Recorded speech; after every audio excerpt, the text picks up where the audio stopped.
नमस्कार, न्यूज 18 मध्य प्रदेश छत्तीसगढ़ देख रहे हैं आप। मैं हूं आपके साथ प्रशांत कटारे। खबरों का रुख करेंगे। खबर भोपाल से। गृह मंत्री नरोत्तम मिश्रा का बयान आया है। खरगोन में मिले मृत युवक की पहचान हुई है। सद्दाम के रूप में मृतक की शिनाख्त हुई है। बीते दिनों शव बरामद हुआ था। 14 अप्रैल को गुमशुदगी की भी दर्ज की गई थी। शिनाख्त के बाद परिजनों को शव सौंप दिया गया है। मामले की जांच जारी है और जो भी इसके लिए दोषी होंगे उनके खिलाफ एक्शन होगा, कार्रवाई होगी। गृह मंत्री नरोत्तम मिश्रा ने यह जानकारी दी है। दरअसल खरगोन में एक मृत शव की, आपको बता दें, एक शव बरामद हुआ था खरगोन में और उसकी पहचान नहीं हो पाई थी। अब गृह मंत्री ने यह जानकारी दी है कि उस शव की पहचान हो गई है और सद्दाम के रूप में युवक की पहचान हुई है। और बीते दिनों सद्दाम का शव बरामद हुआ था। 14 अप्रैल को सद्दाम की गुमशुदगी भी दर्ज की गई थी और अब शिनाख्ती के बाद परिजनों को सद्दाम का शव सौंप दिया गया है।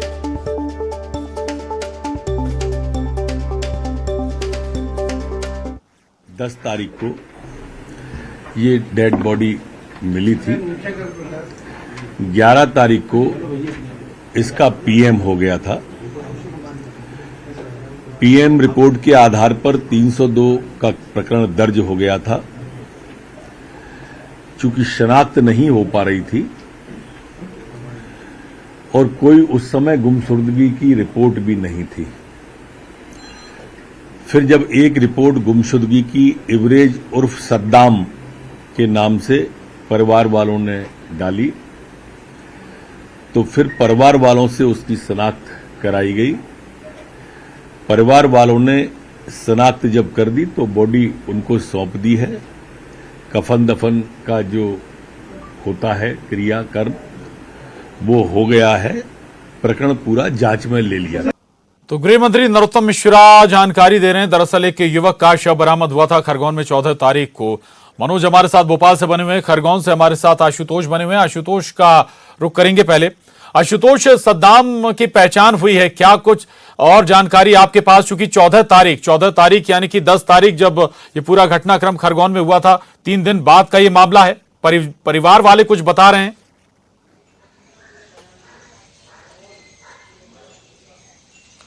प्रशांत, मैं बताना चाहूंगा पूरे मामले में जो है अभी एसपी जो प्रभारी है रोहित, उन्होंने हमारी बातचीत में उन्होंने मीडिया को बताया है कि ये जो शव है जो 11 तारीख की सुबह आनंद नगर में मिला था और इसका पोस्टमार्टम करा लिया गया था। पोस्टमार्टम कराने के बाद इस शव को जब उस टाइम कर्फ्यू के हालात थे तो इसको फ्रीजर में रखने के लिए इंदौर भेज दिया गया था, क्योंकि उस टाइम शिनाख्त नहीं हो पाई थी। 14 अप्रैल को एक रिपोर्ट गुमशुदगी की दर्ज होती है कोतवाली थाने में। उसके बाद पुलिस हरकत में आती है और पुलिस ने पूरे मामले की तफ्तीश करने के बाद जब परिजनों को इस जो इंदौर में शव रखा गया था इसकी शिनाख्त कराई गई तो उसमें ये एवरेज उर्फ सद्दाम की शिनाख्त हुई है। अभी उसका शव परिजनों को सौंप दिया गया था। उसका जो अंतिम क्रिया सुप्रदे खाक होता वो कब्रिस्तान में शांतिपूर्ण माहौल में कर दिया गया है।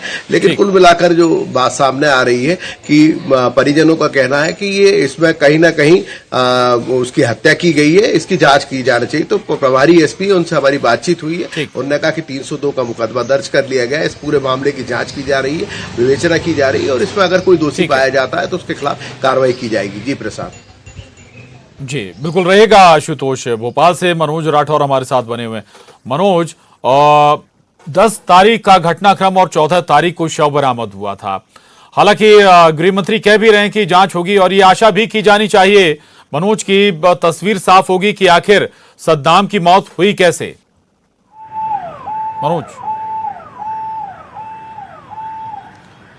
जी बिल्कुल, क्योंकि इस पूरे मामले में जिस तरीके से पूरा घटनाक्रम चला उसके बाद जो पीएम रिपोर्ट सामने आई उसी के आधार पे पूरी एफआईआर दर्ज करने का काम किया गया था। इस पूरे मामले में हत्या की धाराओं में एफआईआर दर्ज की गई थी। हालांकि आरोपी अज्ञात है, लेकिन जब शिनाख्त के बाद पहचान हुई उसके बाद जो पुलिस ने जांच शुरू की है तो अब पुलिस ये पता लगाने की इसमें कोशिश कर रही है कि जो लाश जिस स्थान से बरामद हुई थी वहां पर कौन कौन लोग उपस्थित थे। इसके अलावा वहां पर सद्दाम को लेकर जो मूवमेंट है उस पर भी जो है वहां पर तमाम लोगों से पूछताछ की जा रही है।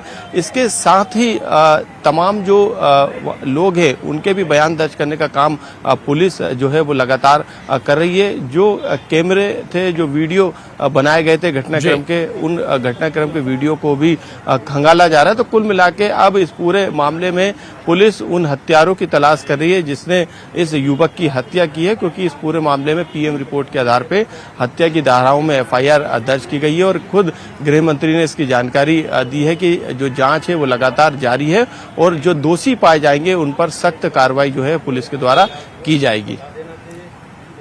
बिल्कुल बिल्कुल मनोज, थोड़ा सा ये भी समझाइएगा, चूंकि खरगोन हिंसा मामले की जांच एनआईए कर रही है, ये मामला 14 तारीख का है, तो ये पुलिस ही इस पूरे मामले को आगे बढ़ाएगी, जांच करेगी, या फिर इसे खरगोन मामले से जोड़कर देखा जाएगा और हो सकता है कि शायद एनआईए को भी इससे जुड़ी जानकारी शेयर की जाए? मनोज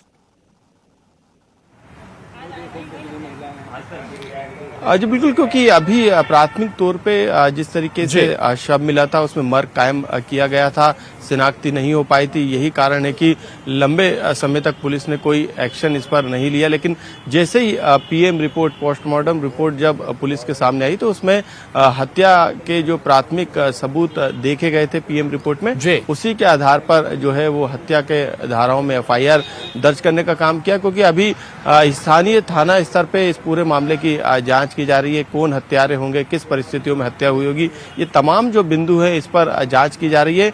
अभी फिलहाल इस मामले की जांच एनआईए करेगी, ऐसा कुछ भी अभी लिखित में जो है वो प्रशासन और शासन के पास नहीं आए। यही कारण है कि अभी आगे की जो जांच है, क्योंकि ये जांच अभी नहीं बल्कि 4-5 दिन से लगातार जारी है और यही कारण है कि अभी पुलिस के हाथ कोई एविडेंस नहीं लगे जिसके तहत आरोपियों तक पहुंचा जा सके। ठीक है मनोज, रहिएगा। आशुतोष हमारे साथ बने हुए। आशुतोष, एक बार फिर से थोड़ा सा विस्तार से बताएं, कब उसकी गुमशुदगी की रिपोर्ट दर्ज कराई गई, इसके बाद कब और किस जगह से ये गुमशुदा हुआ था, शव कहां पर मिला है, उसके पास जाहिर है कि फॉरेंसिक टीम भी पहुंची होगी जहां शव बरामद हुआ होगा। कोई शुरुआती तथ्य हासिल हुए टीम को, पुलिस को?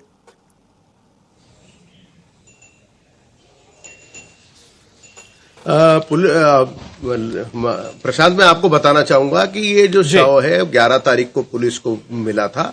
आनंदनगर एक इलाका है, उसके सामने ही इस्लामपुरा, जहां का निवासी था ये सद्दाम, 28 वर्षीय सद्दाम है और जो अभी प्रारंभिक रूप से जानकारी मिली है नगर पालिका में कार्यरत था। जिस प्रकार से जो खरगोन में घटनाक्रम चल रहा है उसके तार भी इससे जोड़े जा रहे हैं। हमारे जो प्रभारी एसपी हैं रोहित, उनसे बातचीत हुई, उनका कहना है कि 14 तारीख को हम पुलिस को जानकारी हुई कि गुमशुदगी रिपोर्ट होने के बाद, उसके बाद हम लोगों ने तत्काल जो ये अज्ञात लाश मिली थी इसकी शिनाख्त कराई गई है। बीच में थोड़ा सा और बताइएगा आशुतोष कि जो जहां से इसका शव बरामद हुआ वो जगह भी क्या दंगा प्रभावित रही थी 10 तारीख को?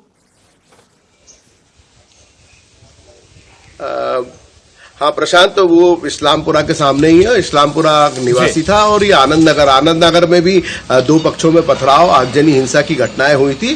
तो कहीं ना कहीं जो जिस प्रकार से अभी जो प्रभारी एसपी उनसे बातचीत हुई कि उसके सिर में चोट के निशान आए थे, उस पोस्टमार्टम रिपोर्ट में भी यही खुलासा हुआ है कि उसकी गंभीर रूप से घायल होने के बाद उसकी मौत हुई थी और ये लाश मिली थी। लाश मिलने के बाद अज्ञात में कायम किया गया था और उसके बाद ही पुलिस इस पे लगातार विवेचना कर रही थी। पर पूरे मामले का खुलासा या पुलिस जो हरकत में आई है वो 14 अप्रैल के बाद आई है। 14 अप्रैल के बाद जब परिजनों ने इस मामले किया, हालांकि परिजन अभी आरोप लगा रहे हैं, पुलिस का ये कहना है कि हमने प्रकरण दर्ज कर लिया है और विवेचना करेंगे, दोषी जो भी होगा उसके खिलाफ कार्रवाई की जाएगी। बिल्कुल, जाहिर है कि हर एंगल से इस पूरे मामले में जांच होगी और उसके बाद ही तस्वीर साफ हो पाएगी। शुक्रिया मनोज आपका इस पूरी जानकारी के लिए। आशुतोष, आपका भी धन्यवाद। आगे बढ़ेंगे, बड़ी खबर है रायपुर से। शादी समारोह में जमकर मारपीट हो गई रायपुर में। मारपीट में 18 लोग जख्मी हो गए, जबकि 2 की हालत इस मारपीट के बाद गंभीर बनी हुई है। घायलों को अस्पताल में भर्ती करा दिया गया है। रायपुर के केंद्रीय गांव का ये मामला बताया जा रहा है। तो शादी समारोह में बताया जा रहा है कि जमकर मारपीट हुई है। वजह क्या रही ये साफ नहीं हो पाया, क्या कारण रहे इन हालातों के। मारपीट में कुल 18 लोग जख्मी हुए हैं, जबकि 2 की हालत बताया जा रहा है कि गंभीर बनी हुई है। वहीं घायलों को अस्पताल में भर्ती कराया गया है और रायपुर के केंद्रीय गांव का ये पूरा मामला है। विवाद है। तो तस्वीरें देख रहे हैं आप, घायलों को अस्पताल में भर्ती कराया गया है और शादी समारोह में किसी बात को लेकर विवाद शुरू हुआ था। उसके बाद हालात ऐसे हो गए कि जबरदस्त झगड़ा हुआ, मारपीट हुई और 2 लोगों की हालत गंभीर हो गई है। एक बार फिर आपको बता दें, रायपुर के केंद्रीय गांव में विवाह समारोह के दौरान की ये पूरी घटना है, मारपीट की। 18 लोग जख्मी हुए, 2 की हालत जख्मी है और इससे जाहिर होता है, अंदाजा लगाया जा सकता है कि अगर 2 लोग बुरी तरह से जख्मी हैं, गंभीर हालत में हैं, तो फिर मारपीट का स्वरूप क्या रहा होगा। हो सकता है कि कुछ हथियार भी एक दूसरे की तरफ से, पक्षों की तरफ से इस्तेमाल किए गए हों, इसमें बुरी तरह से लोग जख्मी हुए हों। तो ये बड़ी खबर है रायपुर से। रायपुर के केंद्रीय गांव में विवाह समारोह के दौरान बवाल हो गया, हंगामा हो गया और मारपीट हो गई। युगल तिवारी हमारे साथ जुड़ गए हैं। युगल, क्या और डिटेल आपके पास, वजह क्या रही, क्यों ऐसा हंगामा हो गया, हालात ऐसे कि 2 लोग गंभीर हैं अभी ज्यादा? जी देखिए, अभनपुर थाना क्षेत्र का ये केंद्रीय गांव का मामला है और एक ही पड़ोसी है दोनों। एक के यहाँ शादी समारोह चल रहा था और एक के यहाँ रिंग सेरेमनी चल रहा था। इस दौरान रास्ता रोक करके पंडाल लगाया गया था। उसी दौरान वाद विवाद हुआ और ये की ही मैंने जाति के हैं, स्वजाति हैं लोग, और आपस में उलझ गए। 18 लोगों को जो चोटें आई हैं, 2 की हालत अभी गंभीर बताई गई है। सभी जो घायल हैं उन्हें रायपुर भेजा गया है, उपचार जारी है। और मामूली सी बात को लेकर के ये पूरी विवाद हुई और चूंकि शादी समारोह था इसलिए कुछ असामाजिक जो तत्व भी थे उन लोग भी, ये बताया जा रहा है, पुलिस की प्राथमिकी जांच में पता चला है कि कुछ लोग शराब भी पिए हुए थे। इस दौरान पूरे मामले पर जो है अभनपुर पुलिस मामले की जांच कर रही है। जी बिल्कुल, मामले की जांच कर रहे हैं, लेकिन शादी समारोह, विवाह समारोह में इतना ऐसा क्या हो गया कि हालात ऐसे हो गए, 18 लोग जख्मी हो गए? ये हथियारों का भी इस्तेमाल किया गया क्या मारपीट में, युगल? जी देखिए, जब एक जो पक्ष है वो रास्ते से आ रहा था, टेंट हटाने की बात को लेकर के विवाद हुआ और वहां पर चूंकि शादी समारोह था, खाना वगैरह भी बन रहा था, तो जो खाना जो जिसमें बनाते हैं, करछुल है, पीच है, वो इन झारा है, इसी से वार किया गया है और किसी तरह के हथियार का उपयोग नहीं हुआ। लेकिन जो खाना बनाने के जो औजार है उससे मारपीट की गई है। युगल, दोनों पक्षों के लोग घायल हुए हैं या फिर एक पक्ष के लोग ज्यादा जख्मी हैं, युगल? जी प्रशांत, देखिए दोनों पक्ष के लोग जख्मी हुए हैं। 18 लोग हैं जिनको चोटें आई हैं, लेकिन 2 की हालत अभी गंभीर बताई जा रही है और अभनपुर जो पुलिस है पूरे मामले पर जांच कर रही है। जी प्रशांत, चलिए शुक्रिया युगल आपका इस पूरी जानकारी के लिए। तो रायपुर के केंद्रीय का ये मामला था जहां पर विवाह समारोह के दौरान विवाद हुआ था टेंट हटाने को लेकर और उसके बाद हालात ये कि 18 से ज्यादा लोग जख्मी हो गए। अगली खबर का रुख करेंगे। भोपाल से बड़ी खबर है, विश्व धरोहर दिवस आज, इस उपलक्ष्य में परिसंवाद कार्यक्रम का आयोजन होगा। कार्यक्रम में केंद्रीय संस्कृति राज्य मंत्री मीनाक्षी लेखी, मुख्यमंत्री शिवराज सिंह चौहान मुख्य अतिथि के तौर पर शामिल होंगे। मध्य प्रदेश की संस्कृति मंत्री उषा ठाकुर कार्यक्रम की अध्यक्षता करेंगी। भोपाल के रविंद्र भवन सभागार में ये कार्यक्रम का आयोजन होगा। ये बड़ी खबर है भोपाल से, जहां विश्व धरोहर दिवस के उपलक्ष्य में परिसंवाद कार्यक्रम आयोजित होने जा रहा है। कार्यक्रम में केंद्रीय संस्कृति राज्य मंत्री मीनाक्षी लेखी, मुख्यमंत्री शिवराज सिंह चौहान मुख्य अतिथि के तौर पर शामिल होंगे और मध्य प्रदेश की संस्कृति मंत्री उषा ठाकुर कार्यक्रम की अध्यक्षता करेंगी। भोपाल के रविंद्र भवन सभागार में कार्यक्रम का आयोजन होना है। आगे बढ़ेंगे। खरगोन जब हिंसा की आग में जल रहा था, उस रोज एक शख्स औरों का आशियाना बचाने में जुटा था, लेकिन नफरत की आग में उसी शख्स का आशियाना जल गया। उसकी आंखों में आंसू हैं जो सभ्य समाज को शर्मिंदा कर दें। लोगों के दर्शन के मेरे घर को बुझाए और मेरे घर को जला दिया और मेरे घर को जला के खाक कर दिया। मेरे घर ही नहीं बचा पाया। मैं सारा सामान और घर की चीजें वगैरह सब जला दिए, पत्रा वगैरह, और मेरी महिला सारी वो रकम वगैरह में बहू की मेरी रकम सारी वन सब जल के सारी जितने किचन के सामान थे सब पूरे जल गए। 10 अप्रैल को जब हिंसा की आग में जल रहा था खरगोन, एक शख्स अपनी जान, अपने परिवार, अपने घर बार की चिंता किए बगैर अपना फर्ज पूरा करने में जुटा था। उसी शख्स के आंसू हैं ये। सभ्य समाज को शर्मिंदा कर दें वो आंसू हैं ये। जिसने दूसरों के आशियाने बचाने के लिए जान की बाजी लगा दी, उसी का घर जला दिया। क्या नफरत इंसानियत पर भी इतनी भारी है? सवाल है ये आंसू खरगोन के आनंद नगर के रहने वाले नगर पालिका के फायरमैन सुभाष गांगले।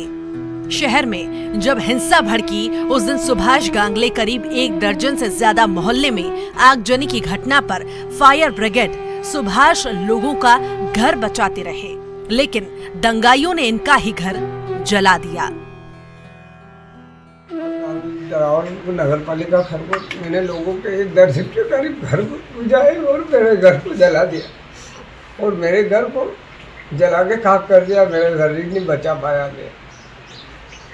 सारा सामान और घर की चीजें वगैरह सब जला दिए, पत्रा वगैरह, और मेरी महिला सारी वो रकम वगैरह भी बहू की, मेरी रकम सारी वो सब जल के सारी जितने किचन के सामान थे उतने सब पूरे जल गए।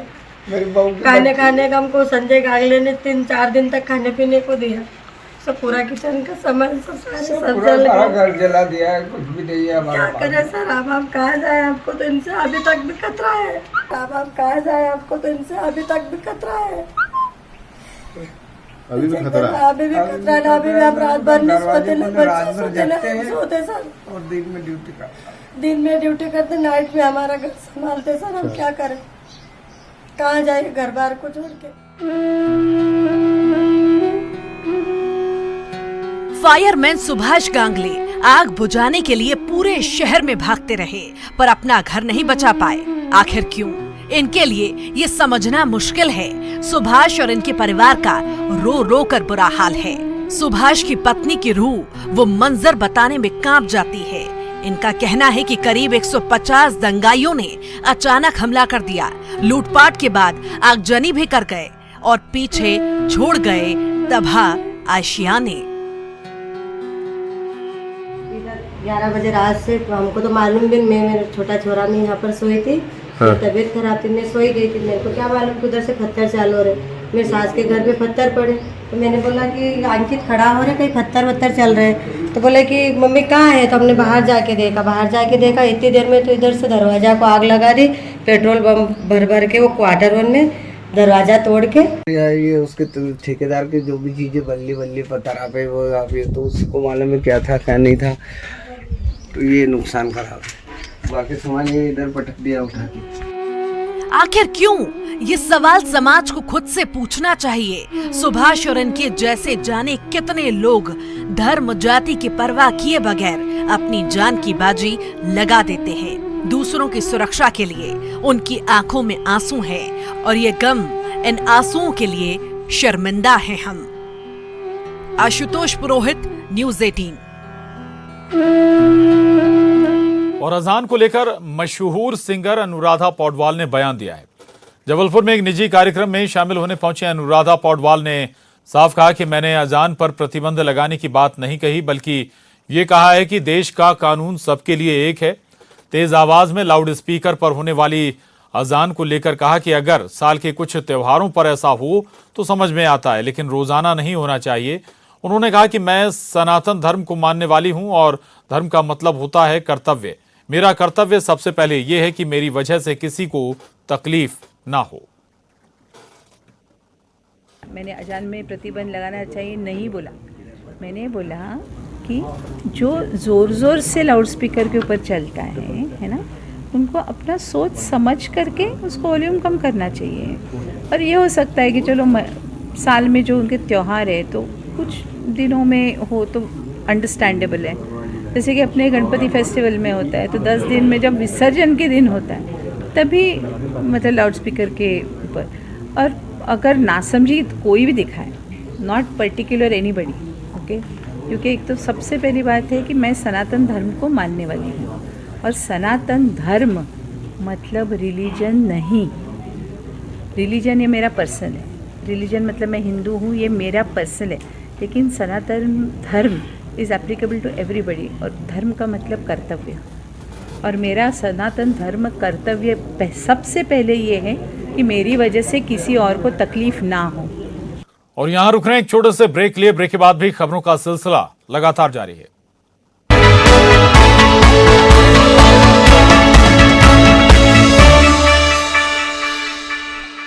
ब्रेक बाद एक बार फिर आपका स्वागत है। खबरों का रुख करेंगे।